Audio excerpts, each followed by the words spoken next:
Hello everyone, welcome back, and today we are going to discuss how to play the King's Indian attack with the white pieces. And this is a very interesting opening played from the white side, and you can actually play this opening. Like this particular opening is very flexible. And usually this opening starts with 1e4, and it's a very interesting weapon against French and the Sicilian defense. And majority of the chess population goes for playing up the Sicilian or the French defense opening. So I guess it's a very interesting opening to check out from the white side, and I hope that this particular opening will help you to score some winning points. So let's check it out.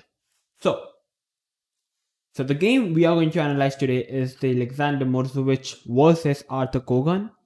Both grandmasters extremely strong players, so we are going to learn a lot from them, and it is considered as a model game under the Kamil Pilsta's chessable course. So yeah, Alexander Morozovich with white pieces begins the game with 1e4, and Kogan replies with c5. We have knight f3, e6. So this is the standard Sicilian defense variation. White plays e4, you play knight f3, and okay. After c5, there are many ways to continue from black side. Knight c6 is a move, d6, e6. So it doesn't really matter what black plays because we are on the third move going to play the move d3, and it's a very interesting move. You're not committing the pawn to d4, and you're committing the pawn to d3. So after black plays the move d5, which looks one of the most principal move, trying to go for the center, we play knight to d2, putting the knight to d2. Because if you try to capture in this position, it's not a good move, and I guess black have already equalized the position because the bishop is already open. So knight to d2. If black captures, you can capture with the pawn, and you can put the pawn to c3, and queen to c2, bishop to e2, short castle, and white is very flexible. So we have b6 by black. So black's idea is to put the bishop to b7 or perhaps to a6. We play g3. The idea is to put the bishop to g2. Knight to f6, bishop to g2, pawn takes, and here we have bishop to a6 by black. So black is simply controlling the f1 square, so basically not allowing white to castle. And it looks a very logical move. So here, white went for the move e5, hitting the knight. If white goes for the move up, like a move like c4, which also looks a fine move, but you are basically after c4. The basic point is after e5, the knight can go back. Okay, so it makes a lot of differences. And the basic point is after c4, we have knight c6. And if you try to push the pawn now after knight d7, this pawn is hit twice. So it can be a bit dangerous compared to what happened in the game. After bishop a6, white directly went for the move e5. So after knight to d5, not putting the knight to d7, but to putting the knight to d5, white gets the opportunity to play the move c4, hitting forcefully the knight. And after knight b4, white simply went for the move castle. So eventually, I guess white saved the move, like first playing e5 and then playing c4. Bishop to b7, we have b3, and white's idea is to put the bishop to a b2, or I guess the idea could be to even play the move a3, hitting the knight. Knight to c6, bishop to b2, and you can already sense that white is already better in this position. And the reason white is already better because of the pawn on e5. The pawn on e5 is extremely strong pawn. White have already well castled. Black king is still in the center. Black's knight on b4 is not very well placed. So we have queen to c7, hitting the pawn twice, but the pawn is already protected by the bishop and the knight. a3, hitting the knight. Knight to d3.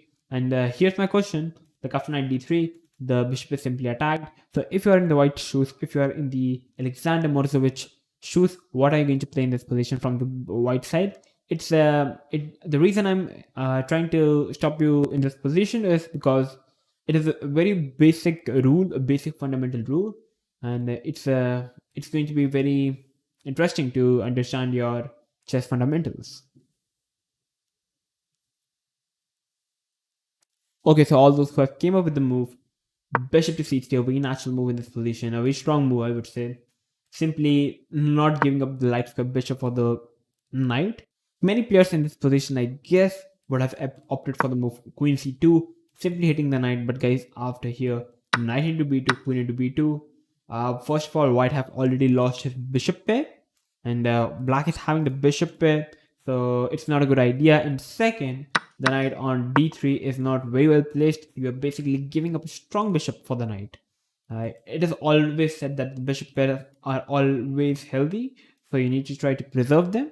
So that's the reason white went for the move bishop c3. So I guess this fundamental can help you to improve your chess game.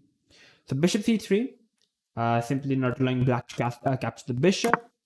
And here black went for the move long castle. And it definitely looks so much sensible move. You're putting the rook on the line of the queen, and it's an opposite side castle. So basically, black is going to attack on the king side, white is going to attack on the queen side. So white first moved the queen to e2, bishop to e7, rook to d1, rook to d7, knight to f1. So here white first removed the queen from the rook's file, then he went for playing the move rook d1, getting the open file, and then he is putting the knight to f1. The reason is he wants to reroute the knight to e3 because e3 is kind of a good square for the knight.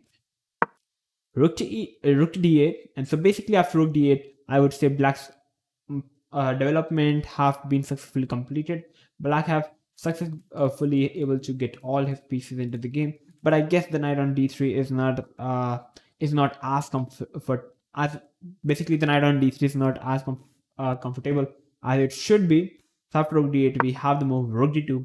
White's idea is to simply play the move rook d1, and I guess it's a bit too much healthy for white in this position. It looks like the position should be fine for black because black have got all his pieces into the game, but still the knight on d3 is kind of misplaced. You can already sense that the knight on d3 does not really have any square to go. So black went for the move c6, so basically asking white whether white wants to capture the pawn or not on c6. And currently black's hitting the pawn on e5 1, 2, 3, and 4 times, and white is currently defending the pawn 3 times only. So basically white can't help it. White have to capture the pawn, and after pawn takes, simply rook to d1. White could have simply went for the move queen into e6. It's still winning completely because you got a pawn, the rook is pinned, king b8 is kind of forced because the knight was hanging, and here rook d1, white is simply a pawn up, completely winning position. Though what happened in the game was also fine, rook d1, bringing the rook into the game. It's a triple attack on the knight.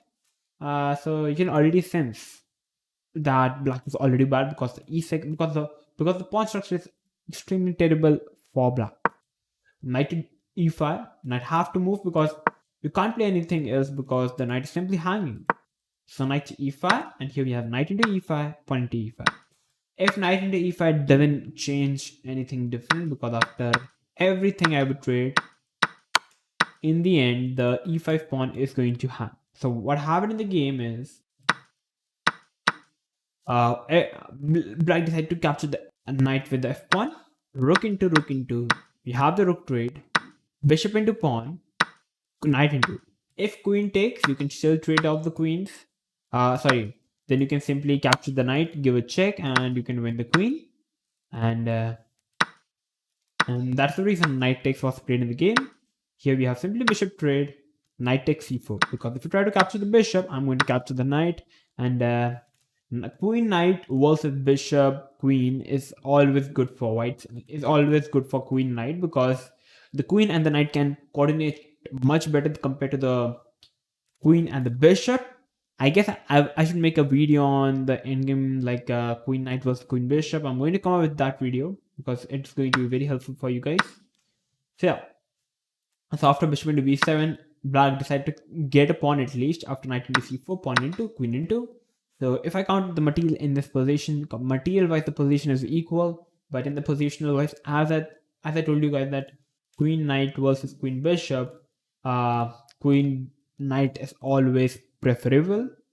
So here we have a queen check, king move, queen takes pawn, and in this position the king is extremely weak compared to the white king. So black tries to play on the queen side by pushing up the majority of the pawns. b5, queen check, capturing another pawn, and after queen d5, simply trading off the queens, knight e3, pawn push, giving up the d5 pawn. Even if you try to protect the pawn by playing king d6, simply knight check and capturing the bishop, and you can just count the pawns. It's 5 versus 3. It's completely winning. And all those who are thinking that these 2 pawns perhaps might become the queen, because you can already sense that the king is in the square of the pawn. The lone king can stop the 2 pawns, but black king can't stop the 3 pawns, and there is a majority on the queen side as well. So it's completely winning.